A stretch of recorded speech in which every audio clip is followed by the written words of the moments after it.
Hello dear students, let's start our study once again। कक्षा 10 के विद्यार्थियों को मैं ट्रांसलेशन में बहुत कुछ पढ़ाया। आपको शुरुआत में काइंड्स ऑफ सेंटेंस बता करके, उसके बाद पहले imperative sentence, objective sentence, exclamatory sentence पढ़ाया, फिर टेंस पढ़ाया, फिर मॉडल पढ़ाया, यूज ऑफ स्पेशल वर्ड्स पढ़ाया। अब आप लोगों को मैं ट्रांसलेशन का अलग अलग चैप्टर पढ़ा रहा हूँ, जिसमें डिग्री पढ़ाया। डिग्री आपको बताया कि विशेषण की 3 अवस्थाएं होती हैं, उन्हें ही डिग्री कहा जाता है। और तीनों का नाम आपको बताया कि सुपरलेटिव डिग्री, कंपैरेटिव डिग्री और पॉजिटिव डिग्री। तो इस तरह से डिग्री चैप्टर में आप लोगों को जितना आपके कोर्स की बात थी उतना बता दिया। कुछ बातें ऐसी भी हैं डिग्री में जो हाई स्कूल में पढ़ाई नहीं जाती हैं, इंटर में पढ़ाई जाती हैं, तो उनको मैं नहीं बताया हूँ। जो हाई स्कूल स्तर की बात थी डिग्री के संबंध में, वो सारी बातें आपको बता दी गई हैं। अब एक नया चैप्टर आज आपको शुरू करने वाला हूँ, जिसका नाम है हैबिटल एक्शन। हैबिटल एक्शन, इसे पढ़िएगा, आदत व्यक्त करने वाली क्रिया। जिन क्रियाओं से किसी कर्ता की कोई आदत स्पष्ट हो, जिन क्रियाओं के माध्यम से किसी कर्ता की कोई आदत प्रकट होती है, उसे हम हैबिटल एक्शन की क्रिया कहते हैं, आदत प्रकट करने वाली क्रिया कहते हैं। देखिए, हमने लिखा है कि जिन वाक्यों में किसी कर्ता की कोई कार्य करने वाली आदत स्पष्ट होती है, जिन वाक्यों में किसी कर्ता की कोई कार्य करने वाली आदत स्पष्ट होती है, उन्हें हम आदत प्रकट करने वाली क्रिया का वाक्य कहते हैं। ठीक है। ऐसे वाक्यों में क्रिया पर बड़ा आ की मात्रा अथवा या के बाद करना शब्द पाया जाता है। अब करना का मतलब करता है, करती है, करते हैं, करता था, करती थी, करते थे, ये करना का मतलब है। ठीक है। जैसे सोचा करता था, सिद्धार्थ हमेशा सोचा करते थे, तो ये उनकी आदत स्पष्ट हो रही है। यह रोगी हमेशा खांसा करता है, ये रोगी की आदत प्रकट हो रही है। तो इस तरह से क्रिया पर बड़ा आ की मात्रा अथवा या पर आ की मात्रा के बाद करता है, करती है, करते हैं, करता था, करती थी, करते थे, ये शब्द पाए जाते हैं। तब आप समझ लीजिएगा कि ये हैबिटल एक्शन का वाक्य है। जैसे देखिए, करना शब्द पाया जाता है, इनका अनुवाद हम निम्नलिखित 2 रूपों में करते हैं। आदत व्यक्त करने वाले वाक्यों का अनुवाद कितने रूपों में किया जाता है? 2 रूपों में। एक रूप में, मतलब एक नियम में प्रेजेंट टेंस की आदत दर्शाई जाती है। जैसे कहा जाए कि यह बालक हमेशा मुस्कुराया करता है, हवा में ये सभी पौधे झूमा करते हैं,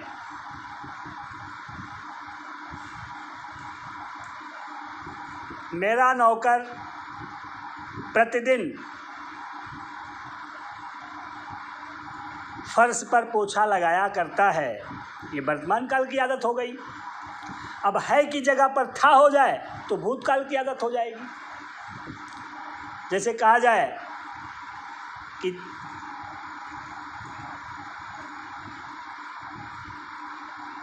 उसके पिताजी, मान लो इसे उदाहरण बताया जाए कि उसके पिताजी हमेशा हमें प्रोत्साहित किया करते थे।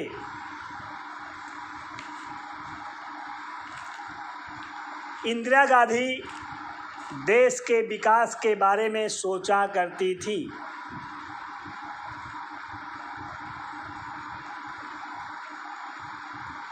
तो ये भूतकाल की आदत है। अब यही वर्तमान काल की आदत और भूतकाल की आदत, तो दोनों तरह की आदत दर्शाने के लिए दो नियम लगाया जाता है, दो नियम पढ़ा जाता है। पहला नियम हम आपको पास्ट टेंस मतलब भूतकाल की आदत दर्शाने वाला वाक्य हम लिखे हैं, और ये सरल है। सरल इसलिए है कि इसमें बहुत आसानी से एक ही मॉडल मतलब एक ही सहायक क्रिया लगा करके मुख्य क्रिया की पहली अवस्था के साथ वाक्य का अनुवाद किया जाता है। जैसे देखो, हमने लिखा है ए, हैबिट्स ऑफ पास्ट टेंस मतलब भूतकाल की आदतें हैं। जब हिंदी वाक्य में किसी संज्ञा व सर्वनाम के द्वारा कोई कार्य करने हेतु तो उसकी भूतकाल की कोई आदत दर्शाई जाए, अर्थात वाक्य में क्रिया पर बड़ा आ की मात्रा के बाद अथवा या के बाद करता था, करती थी, करते थे शब्द पाए जाएं, तो ऐसे वाक्यों को अनुवाद करने हेतु अफर्मेटिव सेंटेंसेज में यूज्ड टू या वुड को और अन्य प्रकार के वाक्यों में केवल वुड को ही सहायक क्रिया मानकर मुख्य क्रिया की प्रेजेंट फॉर्म मतलब पहली अवस्था के साथ पूरे वाक्य को नियमानुसार लिखा जाता है। अब देखो, अगर अफर्मेटिव सेंटेंस है तो अफर्मेटिव सेंटेंस बनाएंगे, कर्ता सहायक क्रिया मुख्य क्रिया कर्म। निगेटिव सेंटेंस है तो निगेटिव सेंटेंस बनाएंगे, कर्ता सहायक क्रिया नॉट मुख्य क्रिया कर्म। Yes or no type question रहेगा तो yes or no type question वाला प्लेसमेंट ऑफ फोर्स लगाएंगे, सहायक क्रिया कर्ता मुख्य क्रिया कर्म। WH टाइप क्वेश्चन रहेगा तो WH टाइप क्वेश्चन वाला प्लेसमेंट ऑफ फोर्स लगाएंगे, प्रश्न सूचक शब्द सहायक क्रिया कर्ता मुख्य क्रिया कर्म। इस तरह से जो प्लेसमेंट ऑफ फोर्स जैसा वाक्य होगा वैसा प्लेसमेंट ऑफ फोर्स लगाएंगे। और सहायक क्रिया के बारे में समझ लीजिए कि भूतकाल की आदत दर्शाने के लिए दो सहायक क्रियाएं हैं, एक तो यूज्ड टू और एक है वुड। जो वुड है वो यूनिवर्सल है, वुड जो है वो सभी के साथ लगाया जाता है, अफर्मेटिव में भी, निगेटिव में भी, इंटरोगेटिव में भी, ठीक। और यूज्ड टू का प्रयोग जो है वो केवल अफर्मेटिव सेंटेंसेज में अच्छा समझा जाता है, बाकी प्रकार के वाक्यों में यूज्ड टू का प्रयोग नहीं होता है, बल्कि केवल हम वुड को सहायक क्रिया बनाते हैं। अफर्मेटिव सेंटेंस रहेगा तब आप फ्री हैं, चाहे तो वुड को भी सहायक क्रिया बना सकते हैं और चाहे तो यूज्ड टू को सहायक क्रिया बनाएं। लेकिन अगर अन्य प्रकार का वाक्य रहेगा निगेटिव, इंटरोगेटिव, तब आप फ्री नहीं हैं, तब आपके ऊपर प्रतिबंध है कि आप यूज्ड टू को सहायक क्रिया नहीं बना सकते हैं, केवल वुड को सहायक क्रिया बना करके आप ऐसे वाक्यों का अनुवाद करेंगे, ठीक है।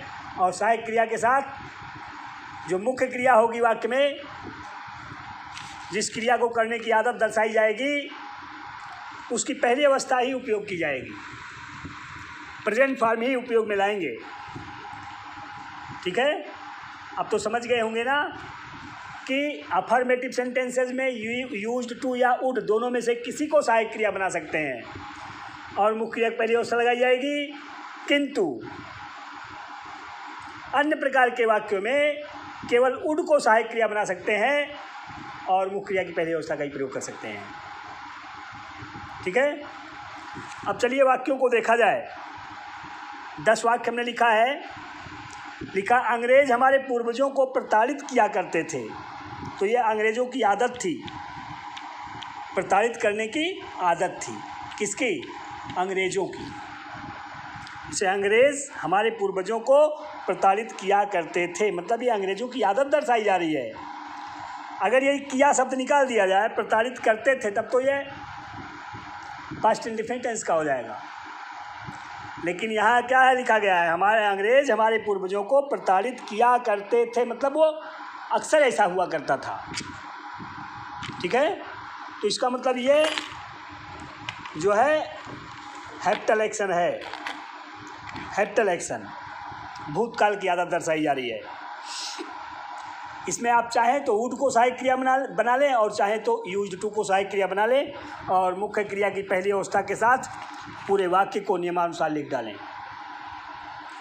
अफर्मेटिव सेंटेंस है तो कर्ता सहायक क्रिया मुख्य क्रिया कर्म, ये प्लेसमेंट ऑफ फोर्स लगेगा। पहले कर्ता आप लिख देंगे अंग्रेज, मतलब द इंग्लिश, ये द इंग्लिश मतलब अंग्रेज हो गया। जैसे केवल इंग्लिश लिखेंगे तो अंग्रेजी उसकी हिंदी हो जाएगी। जैसे फ्रेंच लिखते हैं तो फ्रांसीसी भाषा, लेकिन द फ्रेंच लिख दें तो फ्रांसीसी लोग। ये सिस्टम है। चाइनीज़ जैसे लिख दें चाइनीज़ तो चीन की भाषा, अगर द चाइनीज़ लिख देते हैं तो चीन के लोग, ये मतलब हो जाता है। ये जाने रहिएगा। जैसे इंग्लिश लिखे तो अंग्रेजी, लेकिन द इंग्लिश लिख दिए तो अंग्रेज। ये नियम है अंग्रेजी का, सिस्टम है ऐसा। आप डेली जब पढ़ेंगे कुछ ना कुछ आपको नया बताया जाता है। हर वीडियो को देखेंगे तो उसमें कुछ ऐसे नहीं कि बस केवल वाक्य बता दिया जाता है। अब से देखो यहाँ हमने लिखा द इंग्लिश और अफर्मेटिव सेंटेंस था तो हमने यूज्ड टू का प्रयोग कर दिया। आप चाहें तो वुड भी लगा सकते हैं। कर्ता सहायक क्रिया मुख्य क्रिया, प्रताड़ित करना की अंग्रेजी torture. The English used to torture किसे, हमारे पूर्वजों को। ये आप क्यों लगा दिया है, नहीं लगना चाहिए। हमारे है ना, तो हमारे की अंग्रेजी our, OUR।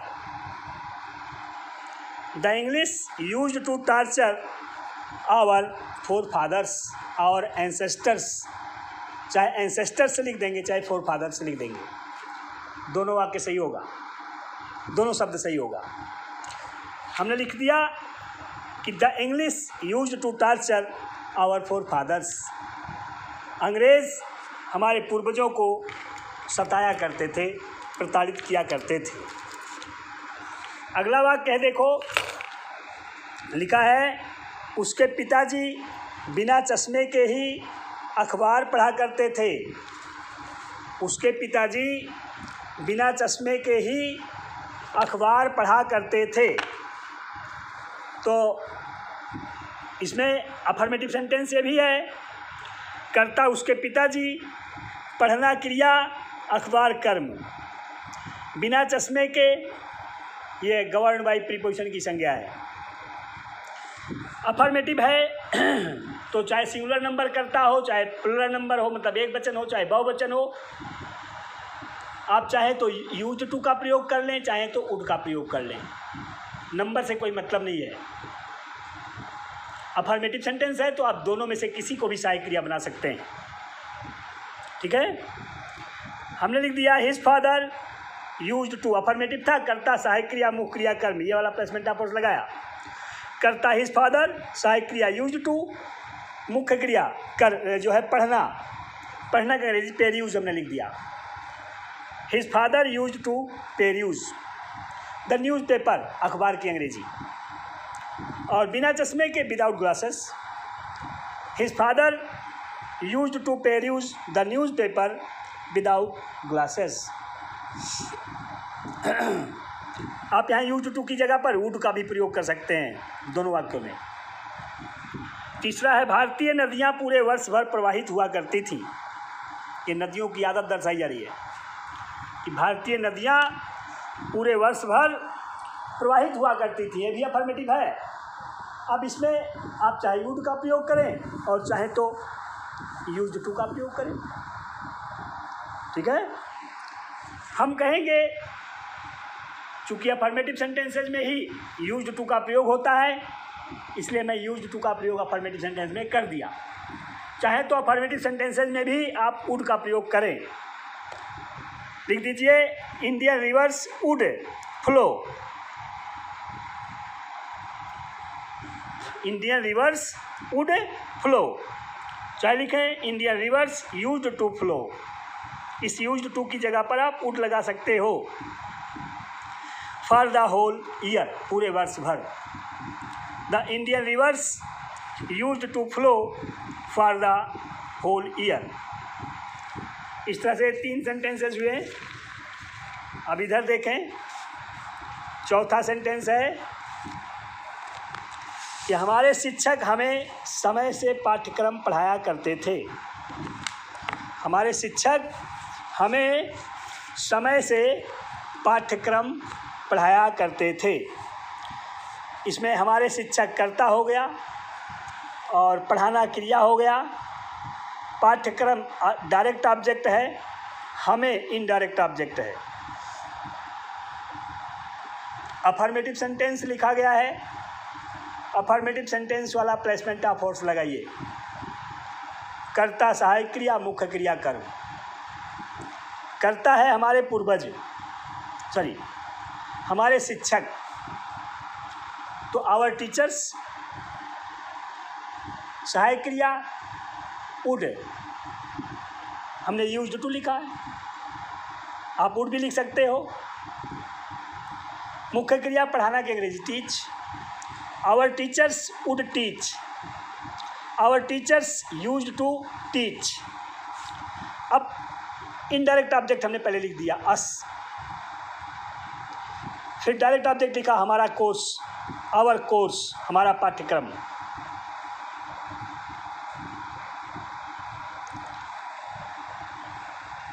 Our teachers use to teach us, हमारा पाठ्यक्रम नहीं लिखा है तो यहाँ अस के बाद जो आवर लिखा है इसको काट देता हूँ, द कोर्स लिख दो, द कोर्स। पाठ्यक्रम केवल लिखा, हमारा नहीं लिखा है। और समय से की अंग्रेजी टाइमली बाद में लिख दिया। ये हो गया our teachers used to teach us the course timely. Indirect object पहले लिखे हो तो डायरेक्ट ऑब्जेक्ट बाद में लिख दिया गया। अगर आप चाहें तो लिख सकते हैं our teachers used to teach the course to us timely. अगला लिखे, 5वां वाक्य देखिए, उसकी दादी माँ गर्मी में चाय नहीं पिया करती थी। ये निगेटिव सेंटेंस हो गया। अब निगेटिव सेंटेंसेस में आपको एक बाउंड बताया गया है, एक प्रतिबंध यहाँ बताया गया है कि यूज्ड टू का प्रयोग केवल अफर्मेटिव सेंटेंसेज में होगा और वुड जो है वो सभी प्रकार के वाक्यों में सहायक क्रिया का काम करती है। अफर्मेटिव में भी, निगेटिव में भी, इंट्रोगेटिव में भी। तो अब यहाँ पर जो है आपको ये देखना है कि निगेटिव सेंटेंस है, और अगर निगेटिव सेंटेंस है तो निगेटिव सेंटेंसेज को अनुवाद करने का नियम होता है कर्ता सहायक क्रिया नॉट मुख्य क्रिया कर्म। सहायक क्रिया के स्थान पर अब आप यूज्ड टू का प्रयोग नहीं कर सकते हो, केवल वुड लगाया जा सकता है। देखो हमने लिखा है his grandmother would not, सहायक क्रिया नॉट कर्ता क्रिया, आपने लिखा कर्ता सहायक क्रिया नॉट मुख्य क्रिया। चाय पीना की अंग्रेजी सिप होती है, वो चिस्की ली जाती है, तो हमने सिप लिख दिया और चाय की अंग्रेजी टी लिख दिया। His grandmother would not sip tea गर्मी में in summer. His grandmother would not sip tea in summer. बस ऐसा ही हो गया। अगला वाक्य हमने लिखा है क्या सभी कर्मचारी समय से अपनी वेतन पाया करते थे। ये देखो yes or no type question हो गया। तो yes or no type question को अनुवाद करने का नियम है सहायक क्रिया कर्ता मुख्य क्रिया कर्म। सहायक क्रिया कर्ता मुख्य क्रिया कर्म। सहायक क्रिया किसको बना रहे हैं? वुड को, क्योंकि अफर्मेटिव सेंटेंस तो है नहीं। केवल अफर्मेटिव सेंटेंसेज में ऐसा होता है कि आप यूज्ड टू को सहायक क्रिया बना सकते हैं। चाहे तो यूज टू को बनाए चाहे तो वुड को बनाए, लेकिन अफर्मेटिव सेंटेंस में। और ये जो वाक्य है जिसका अनुवाद हम लोग करने जा रहे हैं, ये यस और नो टाइप क्वेश्चन है। क्या सभी कर्मचारी समय से अपनी वेतन पाया करते थे, ये yes or no type question है। और yes or no type question को अनुवाद करने का नियम होता है सहायक क्रिया कर्ता मुख्य क्रिया कर्म। और yes or no type question है तो इसका मतलब इसमें यूज टू का प्रयोग नहीं करेंगे, वुड को सहायक क्रिया बनाएंगे। ये हो जाएगा वुड ऑल द एम्प्लॉइज, सभी कर्मचारी। वुड ऑल द एम्प्लॉइज सहायक क्रिया कर्ता, ये हो गया। मुख्य क्रिया पाना का अंग्रेजी गेट, कर्म अपनी वेतन their salary. Would all the employees get their salary, समय से मतलब in time. Would all the employees get their salary in time. इस तरह से ये इंटरोगेटिव सेंटेंस बन गया या सार नो टाइप क्वेश्चन। 7वां वाक्य देखो, क्या आप ऐसी तस्वीरें नहीं बनाया करते थे। इसमें सबसे पहले क्या पाया जा रहा है और बीच में नहीं पाया जा रहा है। जिन वाक्यों में सबसे पहले क्या और बीच में नहीं पाया जाए वो किस तरह के वाक्य होते हैं, yes or no type question in negative. Yes or no type question in negative को अनुवाद करने का नियम होता है सहायक क्रिया कर्ता नाट मुख्य क्रिया कर्म। सहायक क्रिया उड और मुख्य क्रिया की पहली अवस्था आपको लिखना है। अब इसमें कर्ता क्रिया कर्म ढूंढ लीजिए। कर्ता इसमें है आप, और क्रिया है बनाना, और कर्म है ऐसी तस्वीरें। पहले सहायक क्रिया लिखें उड, कर्ता यू, नाट सहायक क्रिया कर्ता नाट, वुड यू नाट। मुख्य क्रिया बनाना की अंग्रेजी स्केच। आपको मैं बहुत बार बताया हूँ कि जो कलम पेंसिल इस सब से बनाया जाता है उसकी अंग्रेजी स्केच होती है, ठीक है। सच पिक्चर्स ऐसी तस्वीरें, बस ये हो गया। Would you not sketch such pictures, क्या आप ऐसी तस्वीरें नहीं बनाया करते थे। अगला वाक्य देखो, 8वां है, उसकी बहन इस चबूतरे पर भगवान की पूजा कब किया करती थी। ये वाक्य के बीच में प्रश्नसूचक शब्द कब लगा दिया गया, इसका मतलब ये WH टाइप क्वेश्चन है। और WH टाइप क्वेश्चन को अनुवाद करने का नियम है प्रश्नसूचक शब्द सहायक क्रिया कर्ता मुख्य क्रिया कर्म। प्रश्नसूचक शब्द सहायक क्रिया कर्ता मुख्य क्रिया कर्म। अब इसी में इसको ढाल दीजिए। पहले प्रश्नसूचक शब्द लिखिए, कब की अंग्रेजी व्हेन, सहायक क्रिया उड, कर्ता उसकी बहन हिज सिस्टर, व्हेन उड हिज सिस्टर। अब पूजा करना की अंग्रेजी एडोर या वर्शिप, प्रे हमने एडोर लिख दिया पहली अवस्था। टू गॉड, हमेशा पूजा करने के लिए जिसकी पूजा की जाए उसको लिखने के पहले टू लिखा जाता है। Adore to God, worship to God, pray to God, ऐसे लिखा जाता है भगवान की पूजा करना। लक्ष्मी की पूजा करना एडोर टू लक्ष्मी, भगवती की पूजा करना एडोर टू भगवती, इस तरह से लिखा जाता है। तो हमने लिख दिया है when would his sister adore to God, उसकी बहन भगवान की पूजा कब किया करती थी इस चबूतरे पर एट दिस प्लेटफॉर्म। ये हो गया when would his sister adore to God at this platform. अब देखो अगला वाक्य है, अकबर को संगीत कौन सुनाया करता था। अकबर को संगीत कौन सुनाया करता था, कौन के द्वारा पूछा जाने वाला प्रश्न है। तो आप अफर्मेटिव सेंटेंस जैसा इसका अनुवाद करते हैं, केवल कर्ता के स्थान पर हु लिख देते हैं और क्रियाओं का प्रयोग पूछे गए कर्ता के वचन के अनुसार किया जाता है। अफर्मेटिव सेंटेंस वाला प्लेसमेंट होता है कर्ता सहायक क्रिया मुख्य क्रिया कर्म। तो यहाँ हो जाएगा हु सहायक क्रिया मुख्य क्रिया कर्म, क्योंकि कौन वाले वाक्य में कर्ता नहीं रहता है, वही अफर्मेटिव सेंटेंस वाला प्लेसमेंट ऑफ फोर्स लगाया जाता है जिस टेंस का वाक्य रहता है। तो इसमें तो उड का प्रयोग है, मतलब हैप्टल एक्शन का वाक्य है, तो उड को सहायक क्रिया बना करके अफर्मेटिव सेंटेंस वाला प्लेसमेंट ऑफ फोर्स लगाएंगे, कर्ता के स्थान पर हु लिख देंगे। हो गया हु सहायक क्रिया उड, कर्ता के स्थान पर हु, वुड सहायक क्रिया, मुख्य क्रिया रिसाइट माने सुनाना, और म्यूजिक मतलब संगीत। और किसको संगीत सुनाने की बात हुई? अकबर को इनडायरेक्ट ऑब्जेक्ट है, टू अकबर हमने लिख दिया बाद में। Who recited, who would recite music to Akbar, Akbar को संगीत कौन सुनाया करता था? अगला वाक्य है, यह सन्यासी इन गलियों में क्यों नहीं भटका करता था? यह सन्यासी इन गलियों में क्यों नहीं भटका करता था? मीन्स ये WH टाइप क्वेश्चन इन निगेटिव है। देखो वाक्य के बीच में प्रश्नसूचक शब्द पाया जा रहा है, क्यों और नहीं भी पाया जा रहा है। इसका मतलब ये WH टाइप क्वेश्चन इन निगेटिव है।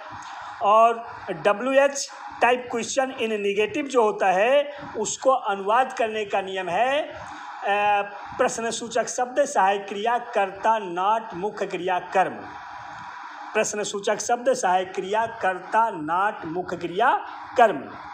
तो पहले प्रश्नसूचक शब्द लिखेंगे, क्योंकि अंग्रेजी वाई, सहायक क्रिया वुड, यूज टू लगाया नहीं जा सकता है तो वाई वुड हो गया।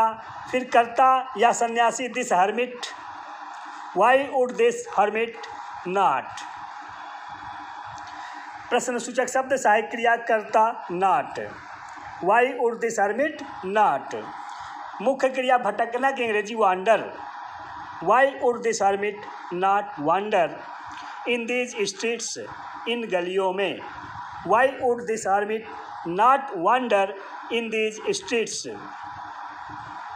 यह सन्यासी इन गलियों में क्यों नहीं भटका करता था। इस तरह से ये सभी वाक्य हो गए।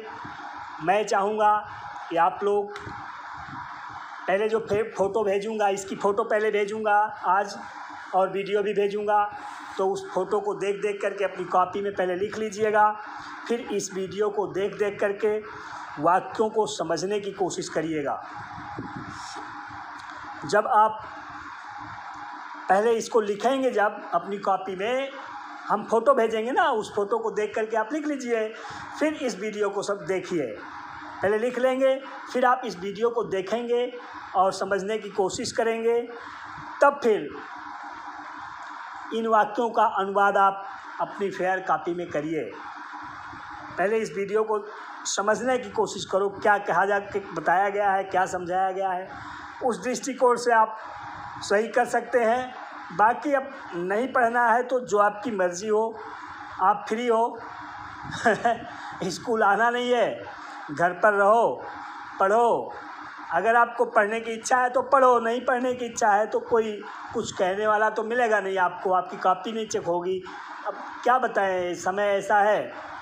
बाकी अपनी कोशिश तो हम लोग कर रहे हैं, लेकिन वीडियो बहुत कम लोग देखते हैं। बड़े अफसोस की बात है, कम इतनी मेहनत करते हैं और आप लोग उसको पानी में डाल देते हैं। फ़िलहाल चलिए, जो जैसा करेगा उसको वैसा फल मिलेगा। हम लोगों की उसमें कोई कमी नहीं है, हम लोग मेहनत कर रहे हैं। आप अपने को पढ़ने वाले समझते हो तो मेहनत करें, आगे बढ़ें। नहीं समझते हैं तो जो इच्छा सो करें। धन्यवाद।